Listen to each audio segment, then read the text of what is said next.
四方神明各路好兄弟们，我们是逆风剧团，星门保佑我在演出一切平安，人员进出一切顺利。就像我们去年赔了那么多钱，那我们一样今年还是要做戏，就算今年还会赔也是一样，再怎么样都一样，因为剧场对这些孩子们来讲，对我们自己来讲，都是我们一定要去做的事情，因为我们自己就是被戏剧改变的。然后眼睛闭上，手机拿。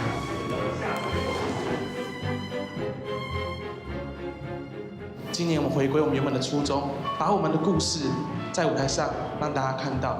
或许大家很难去想象这些故事发生在台上，但这些都是我们过去曾经经历过的人生。逻辑啊，嘴硬。来啊！哇，强啊！对啊！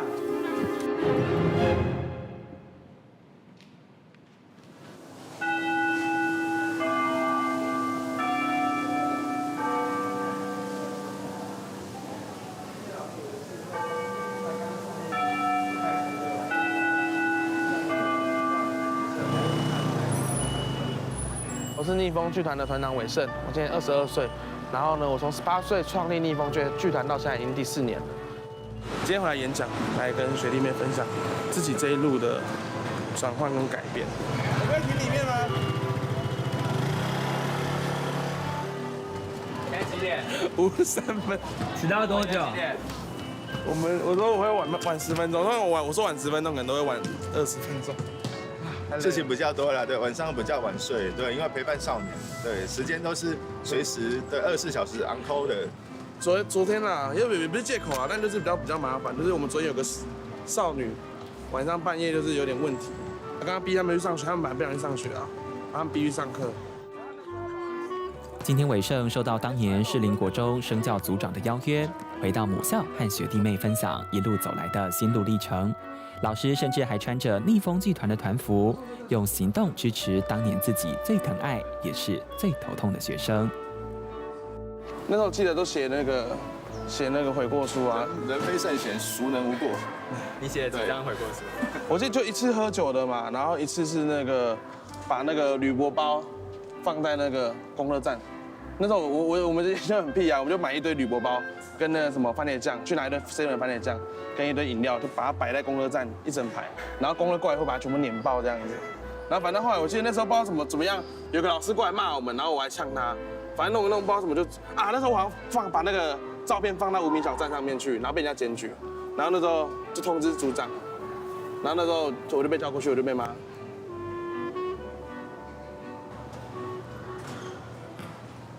我想要在学校出风头，我想要让大家会害怕我。我之前是把人家拖到那个小学的公厕里面呢，抓人家的头就撞墙壁那一种。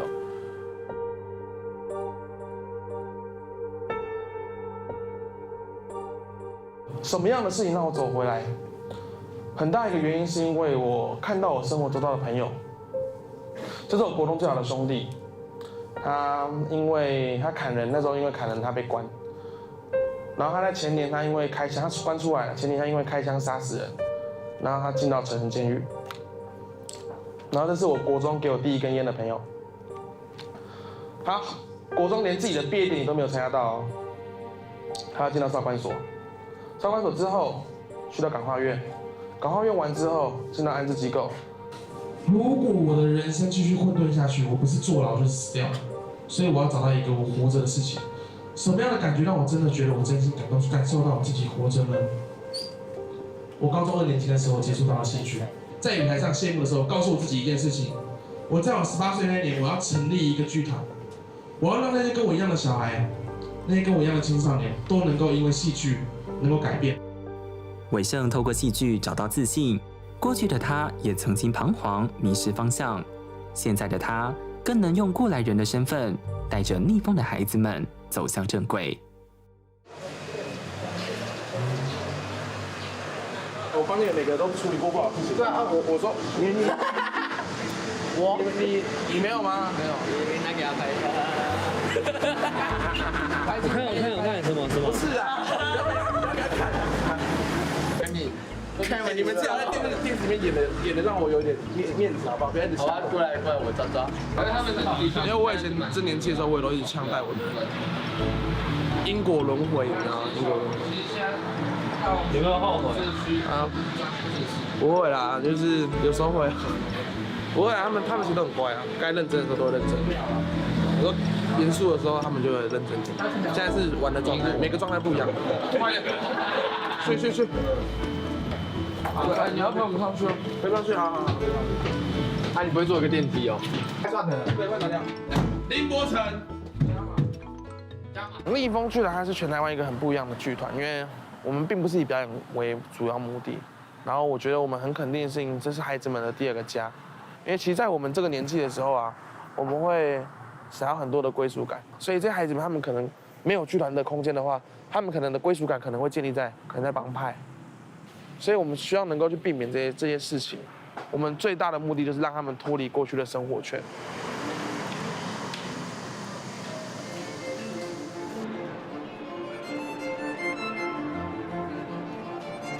改编孩子们过去亲身的故事，实际走进剧场，带着他们站上舞台。这是逆风剧团1年1度相当重要的年度公演。今天的演出叫《草原》，然后这是我们逆风剧团的第3部舞台剧的作品。每一出戏都在演我们自己的故事，所以我们孩子们可以展现很比较自然的那一面。我们这边有一些人是第一次进馆的，我们进了这个门以后啊，我们就要保持严肃了，我们就要开始进入工作模式了。来，刚刚这边是我们的休息室。像我们这次的青少年，他们在这次的舞台剧里面，过去他们可能担任演员比较多，到后来我们其实让他们从技术开始去练习。所以像这次我们有音响的学习，灯光技术的学习，就是我们一个讲话比较大舌头的青少年，我们想说他可以从幕后开始去学习。怎么样去做了解戏剧这一部分，所以他那时候就去做了灯光。那个这你要看变化。哦，好像是这种LED 的灯啊，你可以想象它一颗大灯泡里面有3颗小灯泡。好，那我这边其他2位要试看看吗？好啊，那你帮我开看看25到26，我只要开50就好了。对，帮我开50，可以用加或用数都可以。加22，就是以后可能会想学灯光，然后音效，然后学完之后就来剧团帮忙。他过去他自己的可能他的弱点是他口齿发音不清楚，他找到他自己喜欢的一件事情以后，他能够好好发挥，他就考上了从容的表演艺术系，他自己喜欢的学校。除了从观众席出来的以外，到后面等，我一场一场叫就好，走一走把它走完。来，快点。开始，来那个阿嬷那边走，再帮我走一次。很多在剧团的孩子要利用排戏之外的时间打工赚钱养活自己，老虎就是其中一个例子。早上要到剧团排戏，晚上还得去加油站值大夜班，所以当大家在排戏时，老虎只能把握时间，利用空档休息。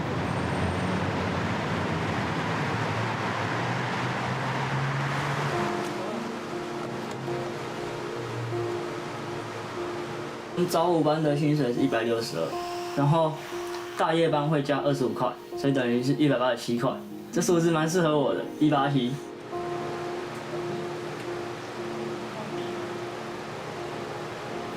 未成年的时候做了许多犯法的事情，其他零零碎碎加起来应该有100万了吧。不过就一个一个慢慢还，反正我人生还很长。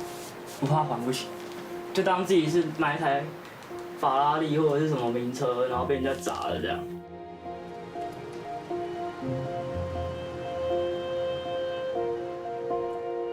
我犯太多案子了，所以我开始进去少管所，然后就这样进去了2年。我的国文0分，英文0分，历史0分，地理0分，作文4分，总共83.5，还没有1科满分的分数。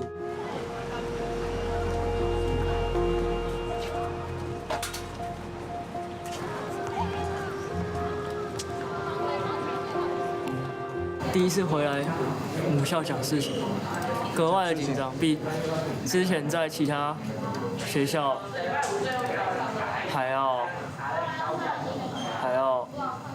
还要不一样的感觉，我想不到形容词。你说你几年前在底下？我5年前在底下，5年前的我坐在底下听人家讲鬼话，5年后的我究竟站在台上，这样别人听我讲鬼话。我一开始对戏剧没兴趣，但是经过他们的陪练以及陪伴，还有我们读剧本啊、上台演出以及演讲，开始慢慢的让我觉得我开始对戏剧有兴趣，然后开始去培养，然后我叫陈宇生，我词穷了。要我救你吗？要救。其实我们大家每个青少年都还在训练当中。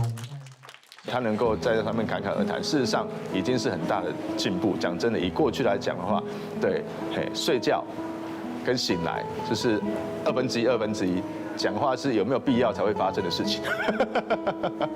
叫你，但是你也不行，就也不理我们啊。我们其实是叫你的，但是你都不理我们啊。有些老师会直接吵起来，有些老师就是不理他，我接受。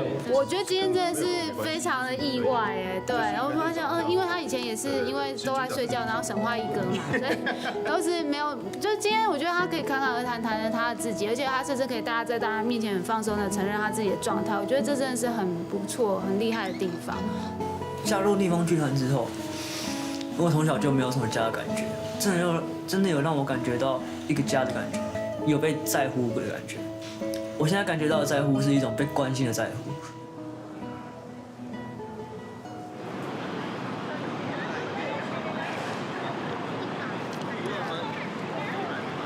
今天我比较晚，因为我在外面到处跑。我1点，他们早上就来了，超累的。你们为这出戏排多久？半年喽。这么久？对啊。制作期，其实制作期从年初的时候就开始。准备了半年，花了将近70万元，逆风剧团年度公演《草原》就要正式上演了。不过售票的状况却不如预期。票卖多少？4、5成。就去年赔过钱，有赔钱经验，就比较不会那么紧张了。很简单啊，让我们孩子上台啊。我觉得亏钱什么都是其次啊，因为我觉得我们当初做剧场就是要让这些孩子站上舞台啊，虽然每年都亏。我们等下6点半就会开始开大门，然后让观众陆续进场。一开始会担心哇，会不会没有人来看他们演戏？会不会他们演的都在台下5个人、6个人？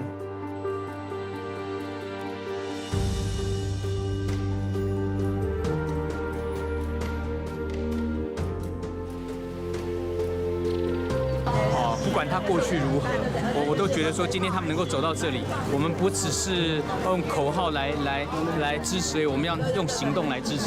所以今天南华高中我率领了我们所有的教职同仁30几位，他的辛苦跟努力有被别人肯定，对，那我觉得这个部分是我有机会可以再支持他一点的部分。这没有办法啦，这没有办法。因为每年看戏完以后，我觉得它有2个意义，一个是看戏的观众，他们看完戏以后，他们能够更体会我们这样年轻人的生活的困境，他们能够给他们更多的弹性，给他们更多的信任。你现在在说我们做生意没本事就对了。好啊，袂是无政府啊？啊，什么事？说。他吵我睡觉了。逞凶斗狠的嘛，你啊，乌龙蛇道，你拢家己人讲句，讲歹势，写死你啊！因为我去年我会加入逆风剧团，是因为我去年看了他们的年度大戏，然后才有感动到我，所以我才加入他们，然后并且与他们去做演出、排练以及陪伴。那就是因为大戏加入他们，所以我才会想说，今年的大戏我也想要参加，我也想要参与演出。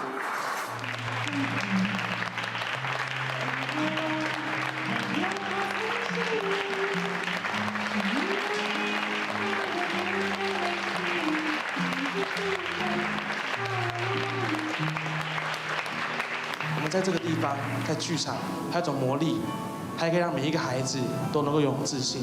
戏剧只是一个媒介，但过程里面，我们和孩子们的陪伴，它才是最真实、最感动的。3个创办人跟我们这次的编剧蝌蚪，那我想请蝌蚪来跟我们讲讲这些编剧的理念，是你的想法。好，那先让我闯完。那个，其实草原它这个意思，它没有，其实我想传达的就是一个归属感而已。我想说的话都在这出戏里，所以谢谢大家今天来看戏。他们每一个人在过程里面找到他们自己的兴趣的时候，这都是我们不管赔再多钱都一定要做下去的一个动力。因为我们都知道，做这出戏可以让这些孩子们，他们能够被看见，他们能够把标签撕下来，他们能够因为这出戏的感动，能够让自己在未来都能够变得更好。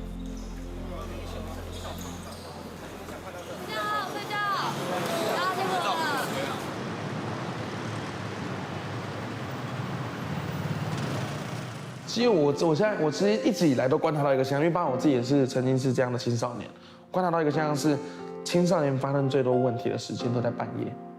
可是半夜的时候，他们发生问题，他们能找谁？社工、老师、教官，所有人都下班了，他们该怎么办？所以他们发生问题，第一个闹朋友、闹兄弟，可能发生事情了，警察再来处理。像我很多时候接到最多自杀电话的时候都是在半夜。如果我没有接到，该怎么办？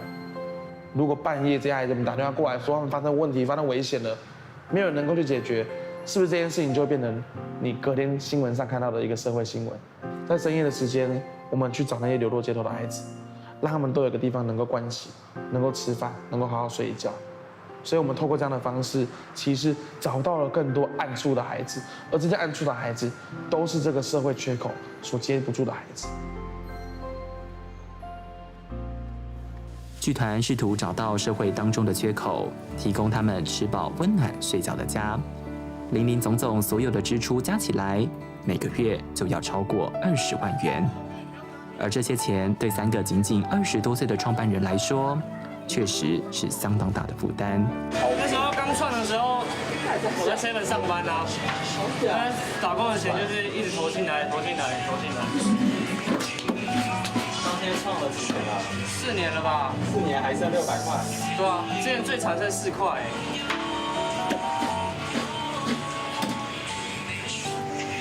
开心就好了，大家开心我们就开心。为了让剧团继续营运下去，3个人4年来几乎没有领过任何薪水，把自己所有的收入全都给了这群孩子。除了金钱之外，时间、体力和心力对他们来说也是一大考验。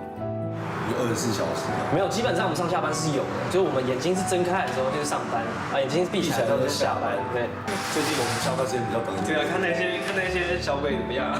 那些老板。对，看我们老板。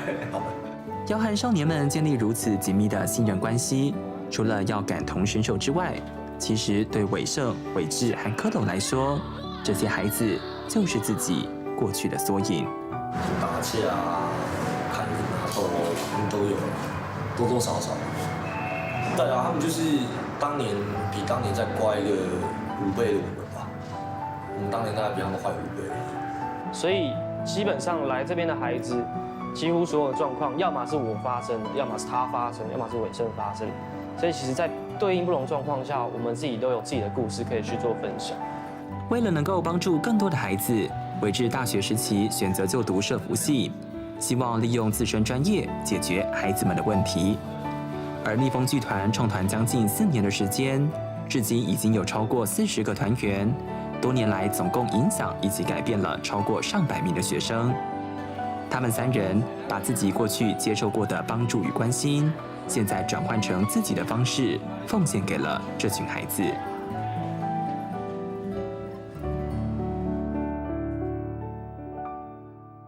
赎罪很大一个原因就是赎罪嘛，因为我过去受很多人的帮助，我因为很多人帮助我才能够慢慢的改变，慢慢的不一样，对啊，所以我没有理由我现在改变了以后，我不去为这社会上的这些跟我一样的孩子去回馈。另外一个就是遗憾，因为以前有很多的遗憾是我身边的朋友，我改变以后，我很想把他们拉一把，把他们拉出来，我想带着他们一起去改变。可可是就是来不及，所以我希望弥补这个遗憾，让年纪比我小的孩子都有机会能够感受这样的感动，然后看着他们的改变，看着他们把这样的感动传给下一个人，看着他们每一个人可能下一个伟志、下一个蝌蚪或下一个我。等到我们老了以后，很多这样的孩子继续去把这样的感动传递出去，这都是我觉得一直以来想把这件事情做下去最大的动力。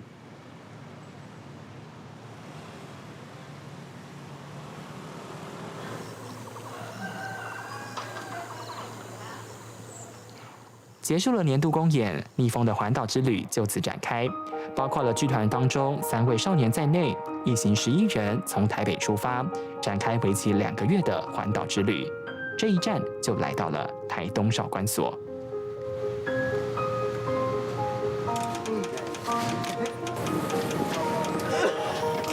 手机放车上，耳机也是。透过这2个月环岛，我们前进全台湾各地的少管所、育幼院、青少年中心机构，让这些孩子们都有机会，能够跟这些曾经跟他们一样的孩子，能够做分享，让他们的角色能够不一样，他们就能够开始慢慢的学习变成一个，去影响别人的角色，而不是在备受帮助的那个人。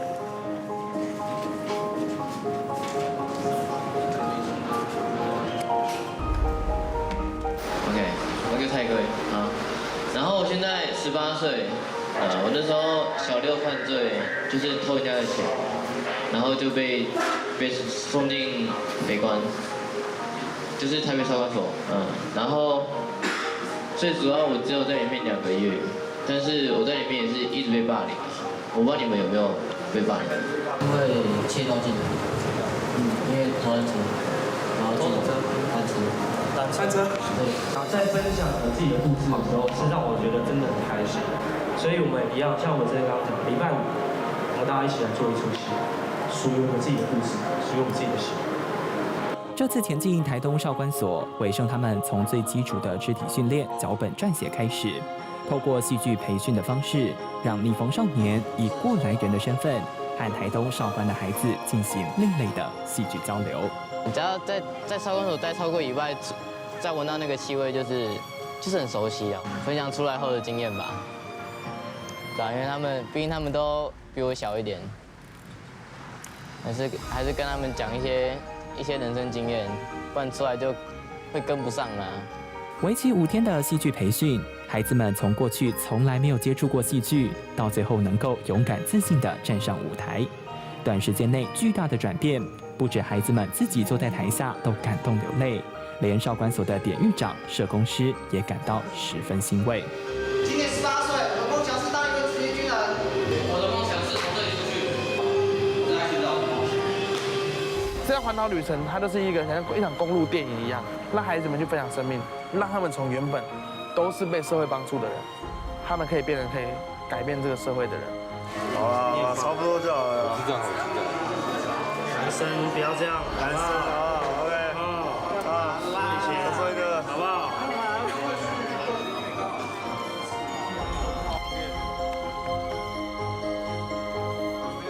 我们剧团是一个很疯狂的存在，我们3个人都疯子。